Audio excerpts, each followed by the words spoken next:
Evangelho de João, capítulo 16, versículo 16, nós vamos ler até o 33. Todos acharam? Amém? Está escrito: mais um pouco e já não me verão. Um pouco mais e me verão de novo. Alguns dos seus discípulos disseram uns aos outros: o que ele quer dizer com isso? Mais um pouco e não me verão, e um pouco mais me verão de novo, porque vou para o Pai. Me perguntavam: que quer dizer um pouco mais? Não entendemos o que ele está dizendo. Jesus percebeu que desejavam interrogá-lo a respeito disso, pelo que lhes disse: vocês estão perguntando uns aos outros o que eu quis dizer quando falei: mais um pouco e não me verão, um pouco mais e me verão de novo? Digo-lhes que certamente vocês chorarão e se lamentarão, mas o mundo se alegrará. Vocês se entristecerão, mas a tristeza de vocês se transformará em alegria. A mulher que está dando à luz sente dores, porque chegou a sua hora. Mas quando o bebê nasce, ela esquece a angústia por causa da alegria de ter nascido no mundo um menino. Assim acontece com vocês. Agora é hora de tristeza para vocês, mas eu os verei outra vez, e vocês se alegrarão, e ninguém lhes tirará essa alegria. Naquele dia vocês não me perguntarão mais nada. Eu lhes asseguro que meu Pai lhes dará tudo o que pedirem em meu nome. Até agora vocês não pediram nada em meu nome. Peçam e receberão, para que a alegria de vocês seja completa. Embora eu tenha falado por meio de figuras, vem a hora em que não usarei mais esse tipo de linguagem, mas lhes falarei abertamente a respeito de meu Pai. Nesse dia vocês pedirão em meu nome. Não digo que pedirei ao Pai em favor de vocês, pois o próprio Pai os ama, porquanto vocês me amaram e creram que eu vim de Deus. Eu vim do Pai e entrei no mundo. Agora deixo o mundo e volto para o Pai. Então os discípulos de Jesus disseram: agora estás falando claramente, não por figuras. Agora podemos perceber que sabe todas as coisas e nem precisas que te façam perguntas. Por isso cremos que vieste de Deus. Respondeu Jesus: agora vocês creem? Aproxima-se a hora, já chegou, quando vocês serão espalhados, cada um para a sua casa. Vocês me deixarão sozinho, mas eu não estou sozinho, pois meu Pai está comigo. Eu lhes disse essas coisas para que em mim vocês tenham paz. Nesse mundo vocês terão aflições, contudo, tenham ânimo, eu venci o mundo. Deus amado, nós te pedimos que essa palavra seja transformadora em nossa vida, pelo poder do Espírito Santo. Amém e amém.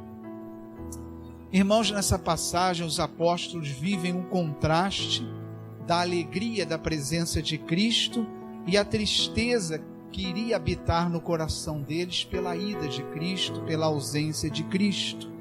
E essa também é um pouco da nossa realidade como cristãos. Por um lado, sentimos a alegria de vivermos no reino de Deus, mas ao mesmo tempo convivemos com a tristeza da nossa realidade humana, que é uma realidade de doença, de dores, de sofrimento, de angústia. Uma realidade que está inserida nesse mundo decaído através da nossa própria natureza humana, que é decaída também.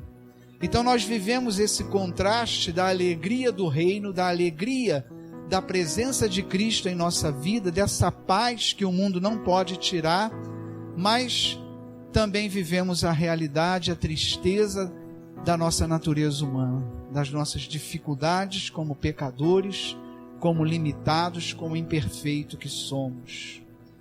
E todas as doenças, tudo aquilo que acontece na nossa esfera humana, embora muitas vezes o homem questione Deus em relação a isso, muitas vezes Deus é cobrado porque alguém que amamos fica doente, ou porque nós mesmos ficamos doentes, e a gente esquece que essa realidade não é algo que vem de Deus, mas é algo que nasce e está totalmente relacionado ao pecado que foi inserido na realidade humana.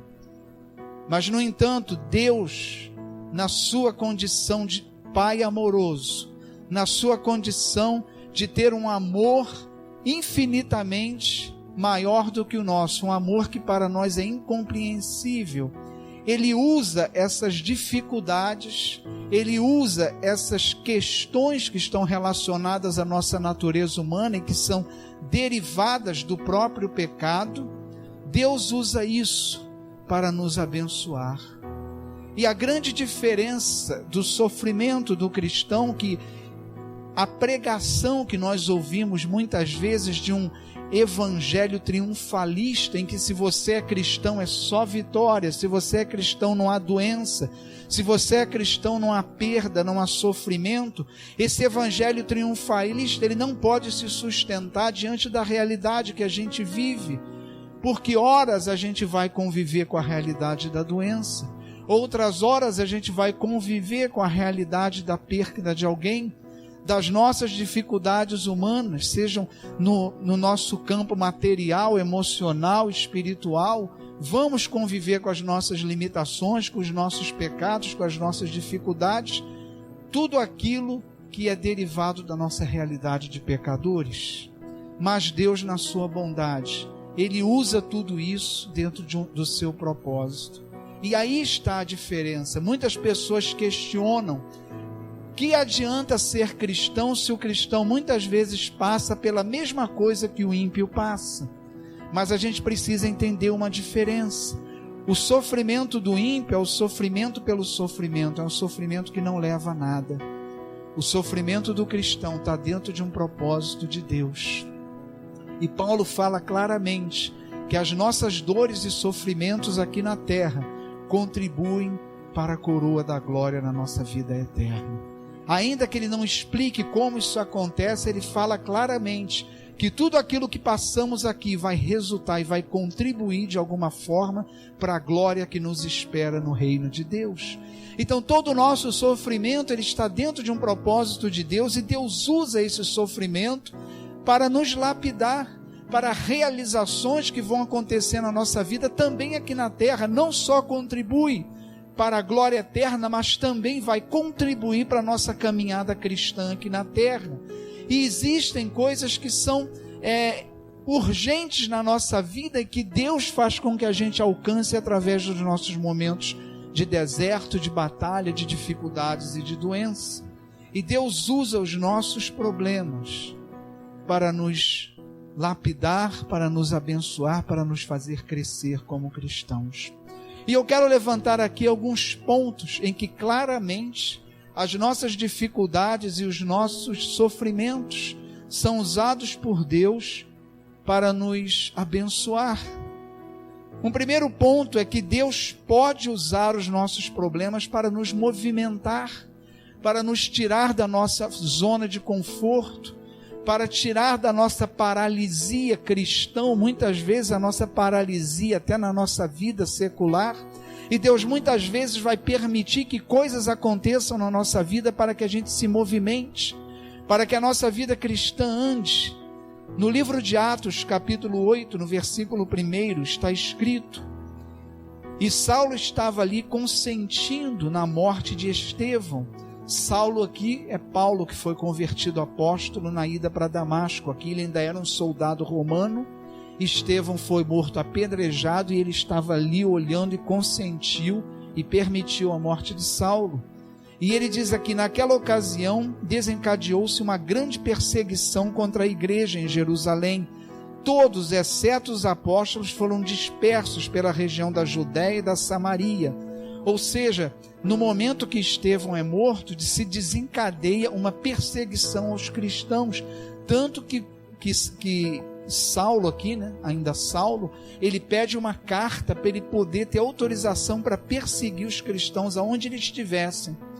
E se desencadeia, todos exceto os apóstolos foram dispersos pela região da Judéia, de Samaria. Alguns homens piedosos sepultaram Estevão e fizeram por ele grande lamentação. Saulo, por sua vez, devastava a igreja, indo de casa em casa, arrastava homens e mulheres e os lançava na prisão. Os que haviam sido dispersos pregavam a palavra de Deus por onde quer que fosse. Olha só como Deus usou isso Não foi Deus que mandou Saulo perseguir a igreja. Foi uma situação criada porque houve uma ordem para se fazer isso, mas Deus o que faz? Ele usa essa perseguição para fazer com que a igreja saia dali de onde ela está e comece a pregar a palavra de Deus em todas as regiões. Diz aqui, os que haviam sido dispersos, aqueles que saíram correndo por estarem sendo perseguidos, pregavam a palavra por onde quer que fossem. Olha Deus usando aí uma situação difícil de perseguição para fazer com que a igreja saísse da sua zona de conforto, do local onde estava instalado e fosse pregar o evangelho. Qual foi a ordem de Cristo? Ide anunciar o evangelho. E a igreja estava ali concentrada junto com os apóstolos. E Deus usa esse momento de perseguição, um momento terrível para a igreja, mas Ele usa isso para que o evangelho fosse anunciado e pregado a todas as regiões, como Ele já havia mandado que fosse. Então percebam, irmãos, que mesmo no momento de batalha, essa perseguição não foi apenas um sofrimento pelo sofrimento, mas havia um propósito de Deus ali. E enquanto esses homens pregavam o evangelho, eles não foram alcançados e presos porque Deus não permitiu. Deus permitiu a perseguição, mas Ele preservou homens para que o evangelho fosse pregado. Tudo isso estava no controle de Deus. E muitas vezes na nossa vida, irmãos, a gente precisa passar por dificuldades para que a nossa vida espiritual ela comece a caminhar, para que a gente saia da zona de conforto, para que a gente saia da nossa paralisia, para que a gente comece a se movimentar na casa de Deus, na nossa obra diante de Deus. E Deus permite muitas vezes que algo nos sacuda para a gente sair da nossa zona de conforto, para a gente sair da nossa vida pacata, do nosso contentamento com o patamar da nossa vida cristã que a gente alcançou. E Deus permite isso. Eu coloco aqui nesse exemplo como exemplo a minha vida. Eu estava lá em Mesquita, já tinha o meu trabalho que eu já vinha desempenhando calmamente, aí vou ser ordenado, vou ficar aqui, que maravilha. E estava muito acomodado, feliz da vida. E coisas aconteceram para que Deus me sacudisse e fizesse com que eu saísse dali, para que fizesse algo. E eu reconheço que de certa forma eu estava numa zona de conforto, porque você ser um pastor auxiliar é muito mais fácil que você ser um pastor que está à frente de uma igreja, não tem comparação. Eu teria algumas atribuições, mas eu não teria a responsabilidade de uma igreja. E Deus sacudiu várias coisas para que isso acontecesse. Segundo, Deus pode usar os nossos problemas para nos provar. Nós precisamos ser provados, não para que Deus saiba a fé que a gente tem, porque Ele sabe, mas para que a gente exercite a nossa fé e que a gente, porque nós mesmos não conseguimos mensurar a fé que a gente tem, e a gente não usa a nossa fé por não conhecê-la e por não acreditar que temos. E Deus muitas vezes permite que a gente passe a provação para que a gente conheça a nossa fé e para que a gente desenvolva a nossa fé. Em Tiago, capítulo 1, versículo 2 e 3, está escrito: meus irmãos, considerem motivo de grande alegria o fato de passarem por diversas provações, pois vocês sabem que a prova da sua fé produz perseverança. Não há cristão perseverante que não passe por uma prova. Não há cristão que exercite a sua fé e a use se não estiver passando por uma prova. A própria palavra perseverança, ela já nos leva a uma situação difícil. Você não precisa perseverar para estar num lugar maravilhoso onde você está se sentindo muito bem. Aí não precisa de perseverança para nada. Você está onde você quer, fazendo o que você quer, sendo tratado. A perseverança é quando você está num lugar que você não quer, ou está passando por algo que você não deseja. Aí é que entra a perseverança. E o que está dito aqui na carta de Tiago é isso, que os nossos sofrimentos, eles geram a perseverança. E a perseverança, ela vem pela fé, pelo exercício da nossa fé. É assim que nós perseveramos. Como nós, no nosso louvor aqui hoje, falamos, cada vez que a nossa fé é provada, nós temos a oportunidade de crescer um pouco mais. A nossa fé, ela cresce nas provações, porque é ali que ela é exercitada. É como um músculo só vai se desenvolver se você exercitar ele. A fé, ela só vai se desenvolver se ela for exercitada. E Deus muitas vezes, Ele não quer que a gente passe por provação. Isso não veio de Deus, veio do próprio pecado. Não foi Deus que inventou a provação. Mas Deus, quando nos vê em provação, como toda a nossa vida está no propósito dEle, Ele vai fazer com que essa provação se transforme em bênção, fazendo com que ela leve a um crescimento da nossa fé. Terceiro ponto, Deus pode usar os nossos problemas para nos corrigir também. Salmo 119, versículos 71 e 72 diz assim: foi bom para mim ter sido castigado. Poucas pessoas dizem uma coisa dessa, né? O cristão não gosta nem de pregação que seja cajado, já sai reclamando, pô, esse pastor hoje ele não estava no óleo, essa pregação não foi boa, né? Eu gosto de pregação que fale de maravilhas, de bênçãos. E ele diz aqui, olha o salmista, foi bom para mim ter sido castigado, para que aprendesse os teus decretos. Para mim vale mais a lei que decretastes do que milhares de peças de prata e de ouro. Então, muitas vezes, Deus pode usar os nossos problemas para nos corrigir. Muitas vezes a gente está agindo errado, de forma errada, e Deus precisa permitir que os nossos atos errados nos levem à consequência deles, para que assim a gente aprenda que está errado e que a gente mude. Muitas vezes nós somos inflexíveis à palavra de Deus e à vontade de Deus para a nossa vida. Ainda que a palavra diga que está errado, ainda que através de um pregador Deus diga que está errado, há cristãos que são inflexíveis. Eles cercam o seu erro de teorias, de desculpas, de uma justificativa muito bem construída e continua a caminhar no erro. Aí Deus tem que deixar que esse erro leve a consequências, que a pessoa passe por problemas, para que aí sim ela possa entender que aquilo ali está errado e para que ela volte aos caminhos do Senhor. Infelizmente nós somos assim. A gente fala que criança tem que ser corrigida para entender, mas creio que adulto também muitas vezes precisa ser corrigido para aprender. E Deus, se tiver que nos corrigir para que a gente não perca a vida eterna, Ele vai nos corrigir, porque o que importa para Deus é a nossa salvação. Não há sacrifício aqui no mundo que Deus vai nos preservar se por conta disso a gente perder a salvação. Deus vai permitir que a gente sofra o que tem que sofrer para ser salvo, porque o que importa é a salvação. Porque a salvação é algo eterno e essa vida passa como um sopro. A vida passa como um sopro e a salvação é algo eterno, nunca vai acabar. Então ela tem que ser e deve ser prioridade em nossa vida, e para Deus ela é prioridade em nossa vida. Um quarto ponto, Deus pode usar os nossos problemas para nos proteger. Muitas vezes a gente passa por problemas e a gente não identifica que Deus está nos protegendo ali. Existem bênçãos muitas vezes na nossa vida que são disfarçadas de problemas. Muitas vezes você pretende fazer alguma coisa e aquilo dá errado de tal forma que você não consegue fazer e você, puxa vida, eu orei a Deus, coloquei na mão de Deus e Deus não fez nada, deu tudo errado, isso ia ser tão bom para mim. E Deus sabe que não ia ser bom. E Deus permitiu que os problemas se levantassem para que você não alcançasse aquilo. Quantas vezes a gente está no engarrafamento no trânsito e a gente fica conjurando tudo porque eu tenho que estar lá a tal hora e esse engarrafamento está me impedindo, ou eu tinha que estar lá, aconteceu isso, eu tive que voltar em casa, e você fica revoltado, irado com aquilo que você tinha aquela hora para estar lá, e você nem se dá conta que Deus permitiu que algo te impedisse, porque se você tivesse lá aquela hora, algo muito pior ia acontecer com você. Irmãos, nós não podemos mensurar a quantidade de livramentos que recebemos de Deus todos os dias.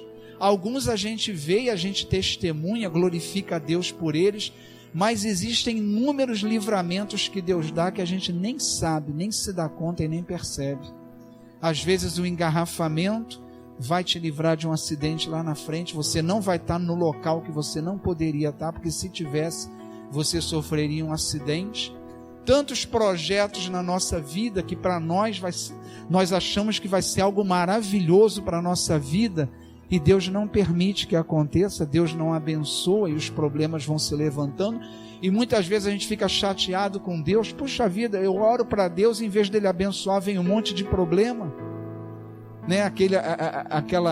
O rapaz ou a menina quer namorar alguém, às vezes aquela pessoa vai ser infelicidade na vida dele, e fica lá, Senhor, abençoa, e quer botar a mão de Deus em cima daquela situação, querendo que Deus abençoe a força, e Deus não vai abençoar porque não é bênção. Para algo abençoar a nossa vida tem que ser bênção, e nem tudo é bênção, e a gente quer abençoar a nossa vida com coisas que não vão ser bênção para nós, e a gente acha que o fato de Deus botar a mão em cima vai tornar aquilo que não é bênção uma bênção para nós. E irmãos, quando Deus não está abençoando, quando as circunstâncias não estão conduzindo para que aconteça, ora a Deus, que pode ser Deus dizendo a você para não seguir aquele caminho. E muitas vezes está tudo dando errado, as pessoas estão alertando, Deus alertando através da palavra, da pregação de profetas, de pessoas, e a pessoa não escuta ninguém. Não, é essa pessoa aqui, acabou. Não, é isso aqui que eu quero e acabou. E vai contra tudo, aí lá na frente vai dizer, poxa vida, não foi bênção para mim, mas Deus sabia que não era. E a gente quer pegar a mão de Deus e botar a mão de Deus, a força ali em cima, e dizer, abençoa, Senhor, tem que abençoar porque eu quero. Mas a nossa vida não pode ser assim. Deus é que sabe o que é bênção para nós, e Deus muitas vezes vai usar o nosso problema para nos corrigir, vai fazer que a gente passe por inúmeros problemas para corrigir o nosso rumo, para nos desviar de uma rota que vai levar à infelicidade, que vai levar à tristeza, ou que vai levar até a coisa pior. Então a gente precisa ser mais atento ao mover de Deus nos acontecimentos. Na minha vida, Deus fala muito dessa forma. Quando eu estou diante de uma situação, eu peço a Deus, Senhor, conduz. E eu fico atento aos acontecimentos. E Deus vai mostrando nas coisas que vão se levantando para onde Ele está conduzindo. E eu vou deixando Deus fazer. Porque a gente tem muito essa mania. Chega, Senhor, eu quero orar por essa situação, para que o Senhor faça isso, isso, isso e isso. Você já diz a Deus o que Ele tem que fazer. Então Ele deixou de ser Deus. O Deus é você. E Ele vai te servir fazendo o que você está dizendo a Ele para fazer. A gente inverte as coisas. Se você está entregando na mão de Deus, é o que Ele vai fazer, não é o que você quer fazer. Você tem que abrir mão da sua solução, da sua vontade, e esperar de Deus. Mas a gente não faz isso. A gente ora a Deus, Senhor, eu entrego essa situação nas Tuas mãos, e eu quero que o Senhor faça isso, isso, isso, porque essa solução vai ser maravilhosa, e Deus sabe que não vai. E Deus não vai fazer acontecer, ao invés disso, vai levantar um monte de problema, você vai ficar chateado com Deus, vai reclamar com Deus, mas vai estar sendo abençoado. Então que a gente tenha essa percepção no desenrolar, ouvir as pessoas, ouvir a palavra, ouvir Deus falando através de pessoas, ver o desenrolar. Lá na igreja de Mesquita, o pastor Duarte tem muito essa prática, quando a gente, puxa, surgiu isso, está abençoando, e a gente corre atrás para fazer e começa a dar tudo errado. Ele para, vamos dar um tempo, está dando tudo errado, é Deus que está falando para não fazer. Se fosse de Deus, fluía. E a gente vai ver lá na frente que não era para ser mesmo. Então que a gente tenha esse coração aberto para a vontade de Deus, né? Não querer que Deus se submeta à minha solução e àquilo que eu quero para a minha vida. E por último, Deus pode usar os nossos problemas para nos aperfeiçoar. Carta de Paulo aos Romanos, capítulo 5, versículo 3 e 4.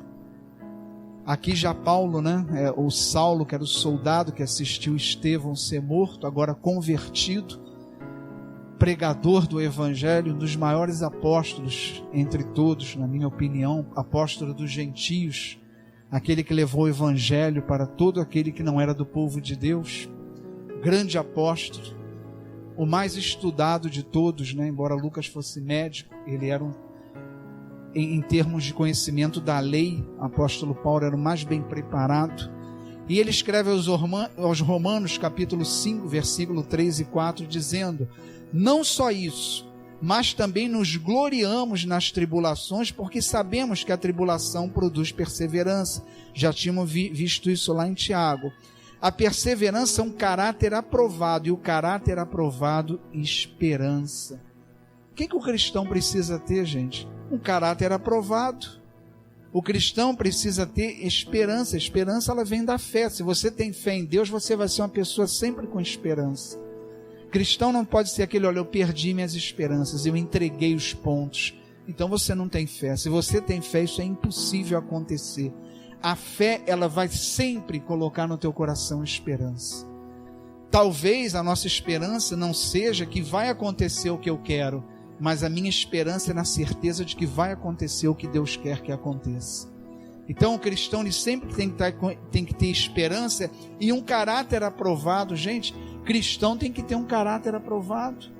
Cristão tem que ser aquele que o mundo olha e vê um diferencial nele, na sua ética moral, na sua maneira de se comportar, de se conduzir, na palavra que ele tem, quando ele empenha a palavra, em tudo aquilo que ele faz. Caráter aprovado, isso é fruto da nossa vida cristã. E Paulo diz que os nossos sofrimentos vão aperfeiçoando a gente nisso. Cada vez que a gente sofre, a gente vai sendo lapidado. No sofrimento, Deus vai lapidando a gente, vai consertando, vai tirando coisas da nossa vida que precisam ser transformadas. E a gente só aceita, porque no sofrimento é propício para Deus nos lapidar, porque é no sofrimento que a gente fica mais íntimo de Deus. É no sofrimento que a gente fica mais sensível a Deus. Quando está tudo bem, a gente não tem muito tempo para Deus não, mas quer ver vir um sofrimento, o joelho já dobra logo, aquele tempo de oração que você não tinha, você já tem, você já fica mais íntimo, você sente a presença de Deus, aí você vai a todos os cultos que a igreja tem, você vai a todas as orações que aparecer para você ir, você vai, porque aquele momento é de provação, você precisa que Deus faça alguma coisa. Então é um momento mais propício para Deus nos lapidar. E Paulo diz que essas provações, essas lapidações, é para fazer de nós um cristão aperfeiçoado. E creio, irmãos, a igreja nunca foi tão santa quanto nos momentos de perseguição e provação. O momento que a igreja é mais santa, a história da igreja mostra isso. Os momentos na história que a igreja foi mais santa, foi nos momentos que ela passou as piores perseguições. E foi o momento que a igreja foi mais forte também. Mais forte. O momento que a igreja está vivendo bonança, é o grande problema aqui da igreja no Brasil. Ela não é perseguida. Você pode andar com a Bíblia do braço, falar de Jesus no ônibus, onde você quiser. Por isso que o cristão aqui no Brasil é tão não sei se o termo seria esse, mas tão às vezes é relaxado com a sua vida espiritual. Se a igreja no Brasil passar por uma provação, irmãos, aí vai haver a igreja vai passar por um período de santificação tremendo, de fortalecimento, porque a igreja vai orar, aí a igreja vai buscar o Senhor, a igreja vai se fortalecer espiritualmente. É na provação, é na dificuldade que isso acontece. Então, irmãos, a palavra de hoje, ela vem nos trazer isso, que a gente comece a olhar para as nossas dificuldades e as nossas provações de uma forma cristã. Não olha como o mundo olha, não. Eu estou passando por provação, então eu estou passando por momentos de derrota. Cristão não passa por momentos de derrota, não. Eu estou passando por uma provação, glória a Deus, olha o que Paulo está falando aqui aos Romanos.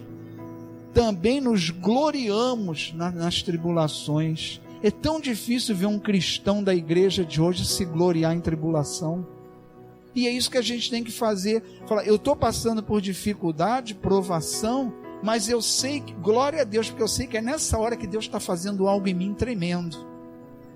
A provação que eu estou fazendo é a mesma que o ímpio faz, que passa, mas só que no meu caso, Deus está usando ela para um bem maior. Deus não está deixando que seja o sofrimento pelo sofrimento, mas Ele está tratando para que esse sofrimento se transforme em bênção na minha vida. Ainda que humanamente eu não chegue ao resultado que eu queria, mas eu sei que o momento da prova eu estou sendo transformado, eu estou sendo fortalecido na fé, eu estou sendo corrigido. Então a gente passar a encarar os nossos sofrimentos dessa forma, como um momento em que Deus está trabalhando poderosamente na nossa vida. Então vamos nos gloriar no sofrimento e não encarar o sofrimento como um momento de derrota.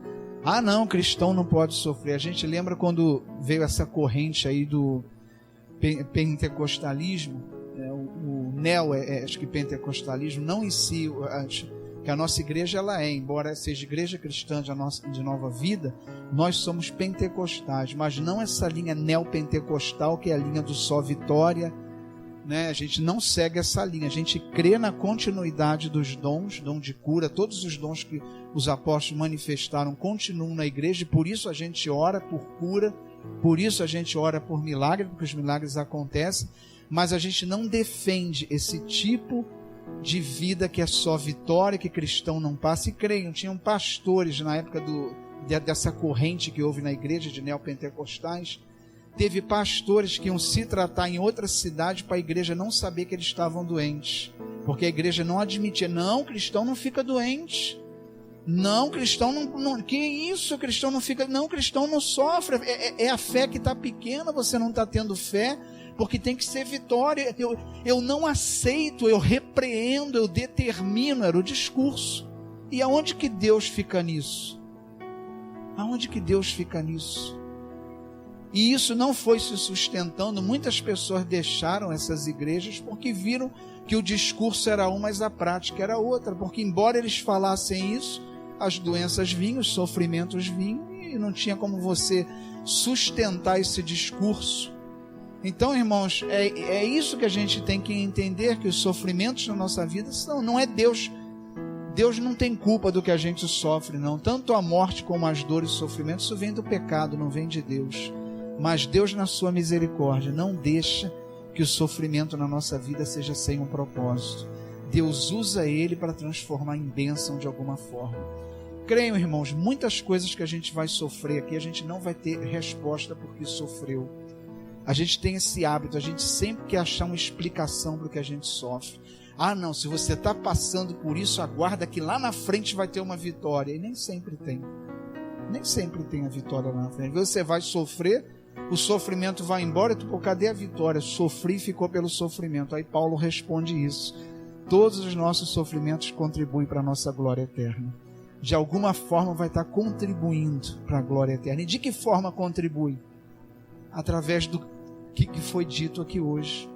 Talvez o sofrimento não leve ao que a gente espera, mas com certeza ele vai estar contribuindo em todos esses pontos que foram levantados aqui hoje. Então que a gente possa, assim como Paulo, nos gloriar dos nossos momentos de sofrimento.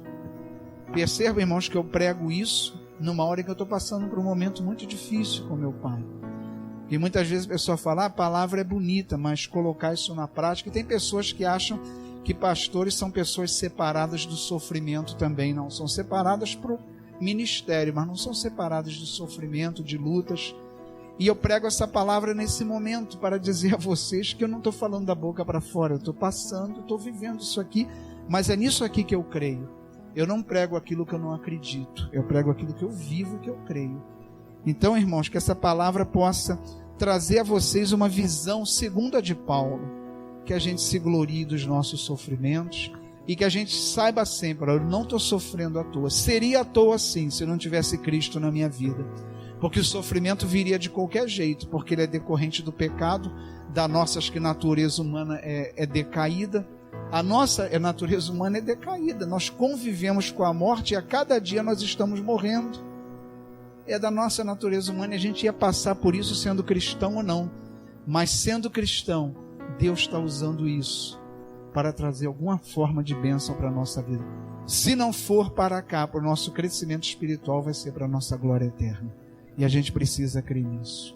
Vamos orar. Senhor Deus, nós te louvamos e agradecemos por essa palavra, Senhor. Que olhando para ela humanamente parece loucura, mas Paulo diz que a palavra, que o teu evangelho é loucura para o mundo. Que loucura ouvir essas coisas. Mas nós, Senhor, sabemos que é a verdade, que tu podes todas as coisas e que a nossa vida está nas tuas mãos. E assim nós entendemos a paz que tu anunciaste para a nossa vida. Porque em meio a toda tribulação, toda dificuldade, nós estamos em paz. Porque nós sabemos que tudo está nas tuas mãos. E que ainda que as circunstâncias nos mostrem um quadro terrível, nós sabemos que essas circunstâncias não são determinantes naquilo que tu estás fazendo. Porque tu é um Deus que está acima do tempo, acima de toda circunstância. Ainda que humanamente seja tarde demais, tu fazes surgir do nada.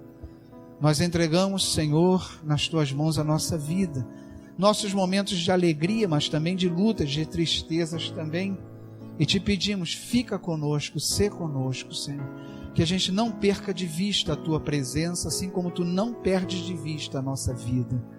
Nos abençoa nessa manhã, Senhor. Abençoa o nosso domingo, abençoa a nossa semana. Que o Senhor cuide de nós a cada momento. Que o Senhor Deus, Pai, Filho e Espírito Santo, nos abençoe e nos guarde, agora e para sempre. Amém. Que antes de você sair, para ir lá para trás para o nosso café, abençoa aí esse irmãozinho que está do seu lado.